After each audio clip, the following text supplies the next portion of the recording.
বাংলাদেশে কি গণতন্ত্র প্রতিষ্ঠা সম্ভব?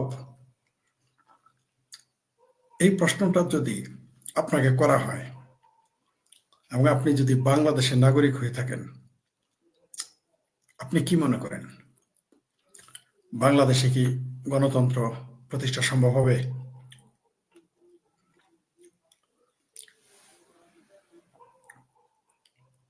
আমি কিন্তু এই প্রশ্নটা আসলে আপনাদের করেছি।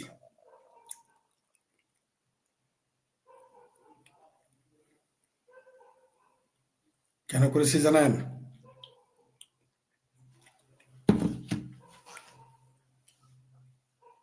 কারণ আপনি বাংলাদেশে গণতন্ত্র চান।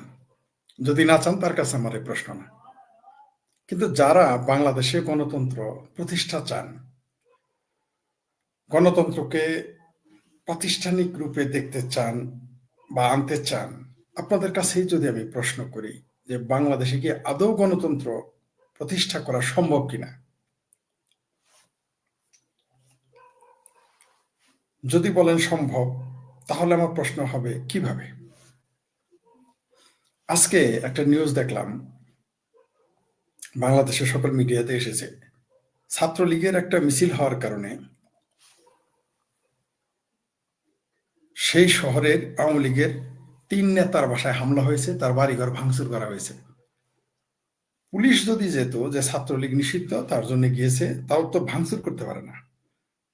যদি যেত তাও একটা কথা ছিল যে তাদের খোঁজ নিতে গেছে, যেহেতু আইনত এখন আওয়ামী লীগ নিষিদ্ধ। কি আজব ঘটনা না? স্বাধীন বাংলাদেশে ছাত্রলীগ নিষিদ্ধ, আজব বিষয় না? একটা মিছিল হওয়ার কারণে বাড়িঘরে, 3টা বাড়িঘরে হামলা করে, বাড়িঘরে কেউ থাকে না, বাড়িঘর হামলা করে তছনছ করে ফেলেছে। 70-80 থেকে 100 জন তরুণ যুবক জনতা মোটরসাইকেলে গিয়ে বাড়িঘর তছনছ করে ফেলে। ছাত্রলীগের মিছিল করা কেন? অপরাধ কি? ছাত্রলীগের মিছিল করছে, নিষিদ্ধ সংগঠন। এই মুহূর্তে অদ্ভুত ব্যাপার। যে লোকটা ক্যান্টনমেন্ট উড়িয়ে দেয় তার এবি পার্টি নিষিদ্ধ না। অবশ্য এবি পার্টির নাম কেউ জানে না, এই যে আমি বললাম বলে কিছু লোক এখন জানবে।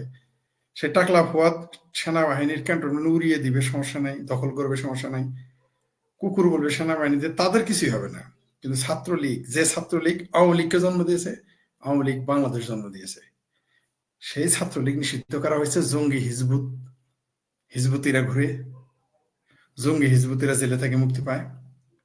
জঙ্গিরা এই ছাত্র শিবির নামের পাকিস্তানি হায়নাদের বর্বর সন্তান, জামাতের সন্তান, যারা 30 লক্ষ মানুষ হত্যাকারীর সাথে জড়িত, যারা 2.5 লক্ষ মা বোনের, 3 লক্ষ মা বোনের সম্ভ্রমহানির সাথে জড়িত, সেই সংগঠন বাংলাদেশে নিষিদ্ধ হয়ে গেছে বাংলাদেশের ছাত্রলীগ।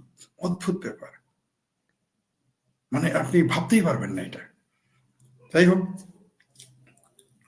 আমি বলতে চাচ্ছি, ওই মিছিলের কারণে 3 বাড়িতে হামলা, তাও সিভিল লোক গিয়ে হামলা করছে। এটা কি গণতন্ত্রের নমুনা? যারা হামলা করেছে তারা কিন্তু ক্ষমতায় আসে নাই, তাহলে এরা ক্ষমতায় পেলে কি হবে?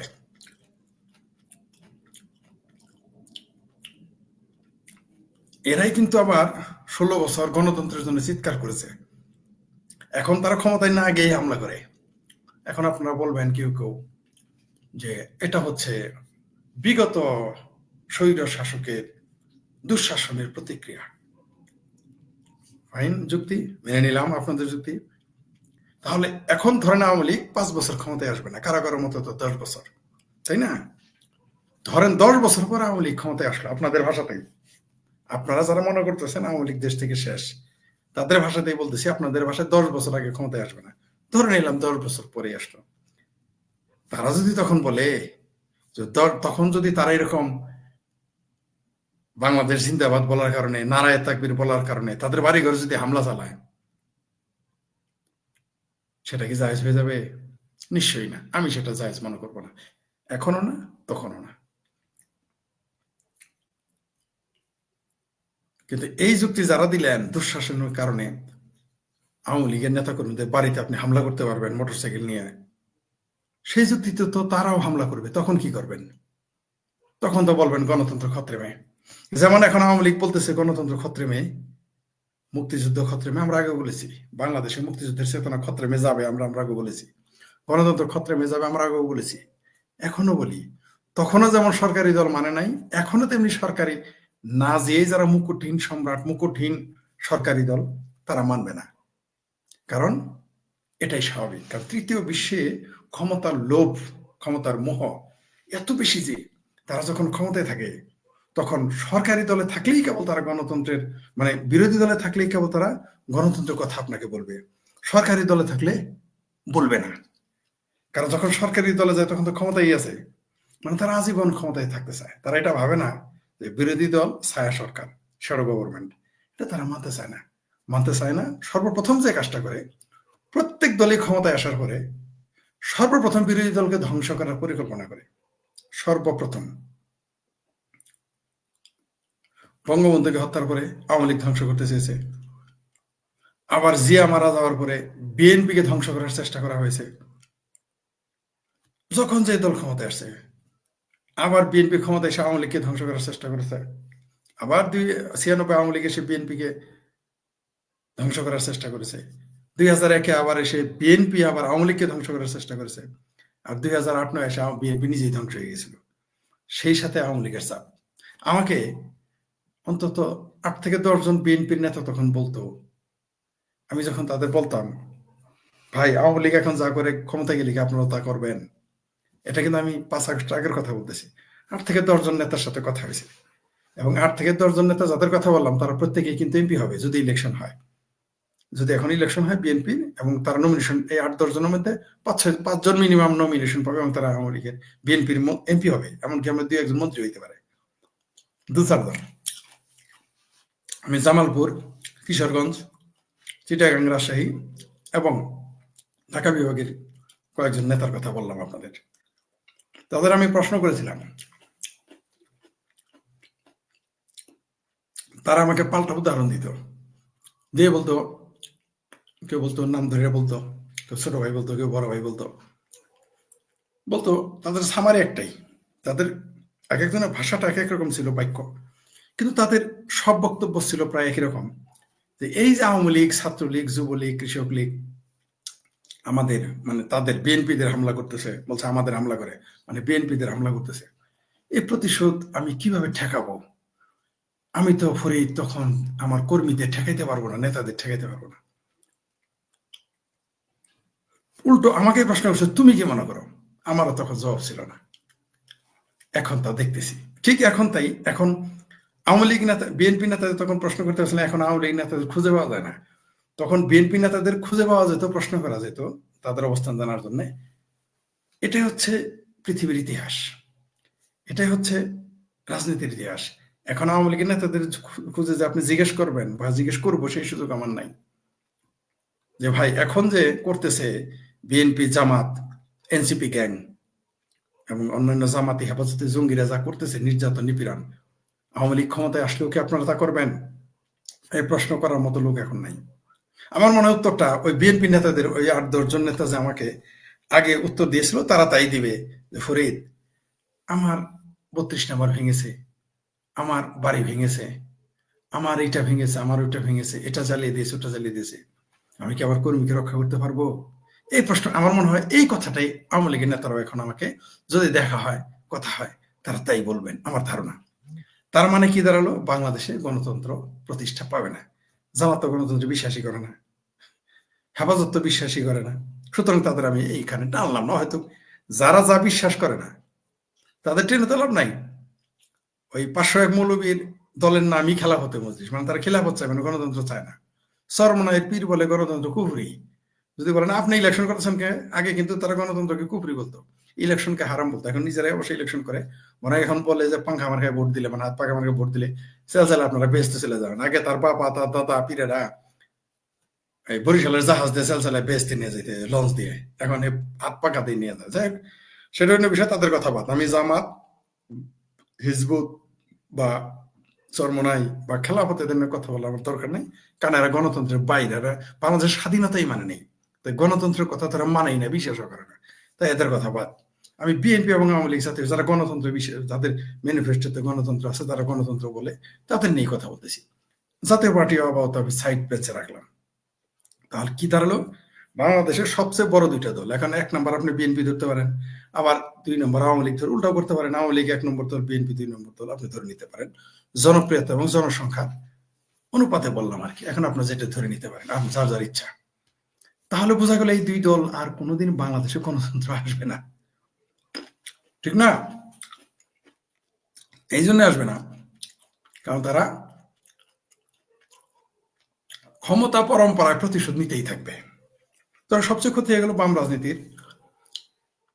বাম রাজনীতিকে আওয়ামী লীগ আগে মিনিমাম একটা ছাড় দিত, অদূর ভবিষ্যতে আওয়ামী লীগ আর বাম রাজনীতিকদের ছাড় দিবে না। বাংলাদেশের রাজনৈতিক ভবিষ্যৎ শেষ, বামদের একেবারে জিরো, মানে জিরো হয়ে যাবে, এরা নীল হয়ে যাবে। এমনি তো কুইতে কুইতে হাঁটে, কুইতে কুইতে হাঁটা বোঝেন, খোরায় খোরায় হাঁটে, নীল হয়ে যাবে, নিশ্চিত থাকেন।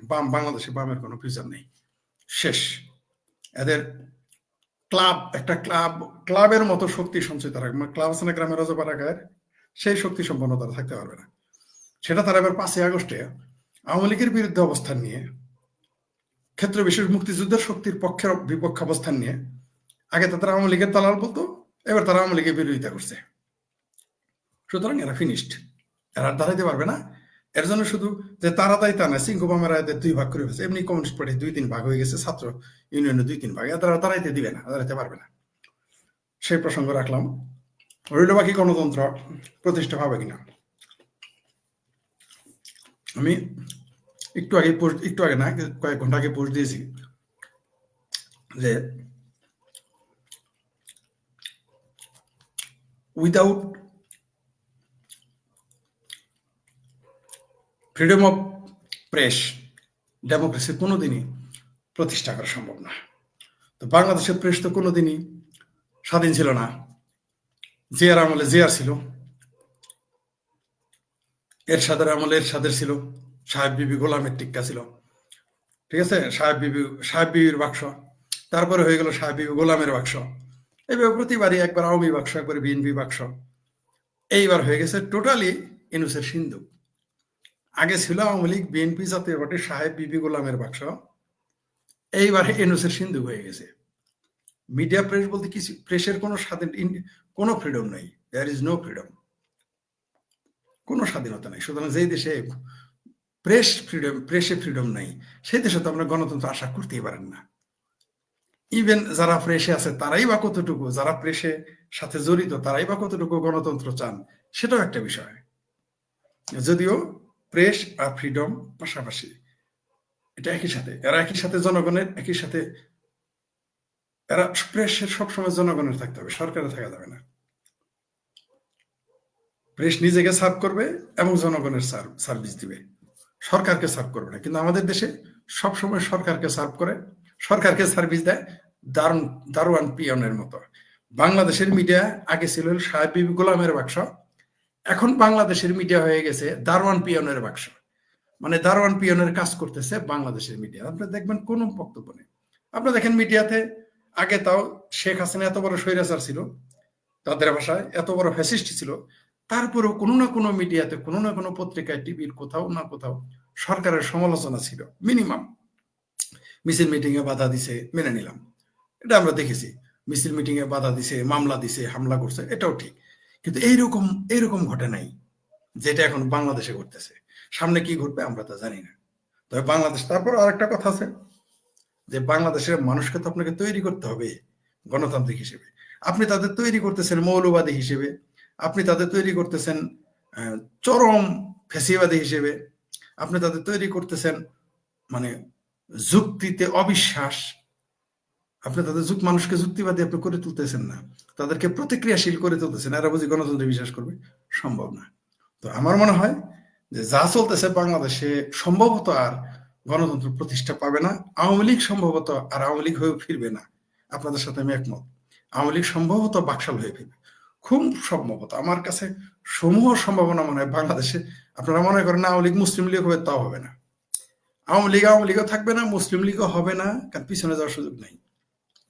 বাকশাল হয়ে ফিরবে আমার ধারণা। বাকশাল হলো কি, একটা শ্রেণীর জন্য নিষিদ্ধ থাকবে রাজনীতি করা, এবং এটাই ঘটতে পারে। সমূহ সম্ভাবনা। আগামীকাল কি ঘটবে আমরা কেউ জানি না, তাই না? কিন্তু অনুমান করতে পারি যে আওয়ামী লীগ আর আওয়ামী লীগ হয়ে ফিরবে না বাকশাল হয়ে ফিরবে। ওই ফ্যাসিজম বলছেন না, আওয়ামী লীগ আপনাদের দেখাই দিবে ফ্যাসিজম কাকে বলে। পাগলারে নৌকা ডুবানোর কথা মনে হারাই দিছেন। আর যা যা এখন ঘটতেছে, যদি আওয়ামী লীগ ফিরবে তো বটেই, টুডে অর টুমোরো, তখন কিন্তু আওয়ামী লীগ বাকশাল হয়ে ফিরবে, কেউ ঠেকাইতে পারবেন না। হয়তো বাকশাল নাম দিলে অন্য নামে আসবে, কিন্তু আওয়ামী লীগ কিন্তু গণতন্ত্রের জন্য আর সহায়ক হবে না। কারণ আপনি জমি যেভাবে লেভেল করবেন, জমিতে আপনি যে বীজ বপন করবেন ফসল সেটাই হবে। আমরা 91 সাল থেকে আশাবাদী ছিলাম যে একদিন বাংলাদেশে গণতন্ত্র হবে, গণতন্ত্র প্রাতিষ্ঠানিক রূপ লাভ করবে, কিন্তু আমরা দেখলাম চূড়ান্তভাবে ব্যর্থ। দিন যত গেছে গণতন্ত্র তত গর্তে ঢুকে গেছে। ওই যে একটা হাদিস নাকি আছে, সত্য মিথ্যা জানি না, হুজুররা তো আবার সকালে যে হাদিস কয়, বিকালে তো কয় জাল, পরের দিন কয় খাল, তারপরে কয় লবা, এক এক শুনতে হয়। তবু আমি বলি, একটা হাদিস নাকি আছে যে মদিনার ইসলাম মদিনায় ফিরে যাবে, সাপ যেমন তার গর্তে ফিরে। বাংলাদেশের গণতন্ত্র বারবার ওই গর্তেই ফিরে, প্রকাশ আর পায় না, মনে হয় আর পাবে না, সম্ভব না। কিন্তু তারপরেও আমরা সর্বশেষ আশাবাদী দলের লোক, আমরা চেষ্টা করে যাচ্ছি যাতে বাংলাদেশ গণতান্ত্রিক রাষ্ট্র থাকে। জানি না ভবিষ্যৎ কি। তবে এখন দেশে যা ঘটতেছে, আপনি আপনার বিরোধী দল মিছিল করলে, ক্ষমতায় না আসতে আপনি তার বাড়ি ঘরে হামলা করবেন, ছোট্ট একটা মিছিল হইলেই, তাহলে আগামীতে তো এখন জয় বাংলা মিছিল করলেই আপনি যদি তার বাড়ি ঘরে হামলা চালান, একদিন আপনাকে জিন্দাবাদ স্লোগান দিলে, ইনকালাব জিন্দাবাদ বলতে হবে না, ইনকালাব শুধু বললেই হবে, বা শুধু জিন্দাবাদ বললেই হবে, আপনার বাড়িঘর তো থাকবে না। নারায়ণ তকদির বলতে হবে না, নারায়ণ তকবির বলতে হবে না। নারায়ণ তকদির কেন বললাম? আমাদের শৈশবাড়ি আরডিএম পাইলট হাই স্কুল, মানে রানী দিনমণি model pilot high school, RDM বলে, দেখেন রানী দিনমণি বলে না, কারণ জেনে যাবে এটা হিন্দুদের স্কুল, হিন্দু জমিদারে বানাইছে, জিজ্ঞেস করবো। সারা জীবন আমাদের শিখেছে আরডিএম, বলে না রানী দিনমণি। এটা একটা বদামি ছিল আমাদের শৈশবাড়িতে। শিক্ষকেরা সবসময় ছিল সাম্প্রদায়িক, সবসময় বাংলাদেশের 90% শিক্ষক কিন্তু সাম্প্রদায়িক, এটা নিশ্চিত থাকবেন আপনি। ওটা আরডিএম বলে সংক্ষিপ্ত করে, পূর্ণ বলে না। রানী দিনমণিটাকে, এটা আমাদের কোনোদিন, আমি ওই স্কুলের ছাত্র, আমি কোনোদিনই আমাদের শেখানো হয়নি রানী দিনমণিটাকে। স্কুলের প্রতিষ্ঠাতা নিয়ে কোনোদিন কথা হয় নাই, কিন্তু সভাপতি কে হবে, সেক্রেটারি না সবার মুখস্থ থাকবে। ক্লাস 2 পাস, 1 পাস অশিক্ষিত লোক এসে ম্যানেজিং কমিটির সদস্য হয়েছে, তাদের নাম মুখস্থ থাকতো, কিন্তু রানী দিনমণিকে তাকেও জানতো না। অথচ ওই স্কুল জমিটা তার দান করা, ওই স্কুলটার প্রতিষ্ঠাতা তিনি, তার নাম কেউ জানে না। ঢাকা বিশ্ববিদ্যালয়ের আগে সেই আমাদের স্কুল প্রতিষ্ঠা হয়েছিল, সেই স্কুলের প্রতিষ্ঠাতার নাম ছাত্ররা জানে না, তার সময় কিছুই জানে না। যাই হোক, সেটা অন্য বিষয়। এই দেশের শিক্ষকেরাও ছাত্রদের গণতন্ত্র শেখায় না, পরিবারে গণতন্ত্র শেখায় না, সমাজে গণতন্ত্র শেখায় না, রাষ্ট্র তো শেখাই না, চর্চাও করে না। সাংবাদিক গণতন্ত্র চর্চা করে না, মসজিদের মৌলবীরা তো গণতন্ত্র বিশ্বাসই করে না, মাদ্রাসায় তো কোনোদিনই গণতন্ত্র চর্চা হয়ই না, সেখানে বলা হয় গণতন্ত্র কুফরি। আপনি ওই দেশে গণতন্ত্র প্রতিষ্ঠা করবেন? যাই হোক, হয়তোবা হবে, হয়তোবা হবে না, দেখা যাক কি হয়।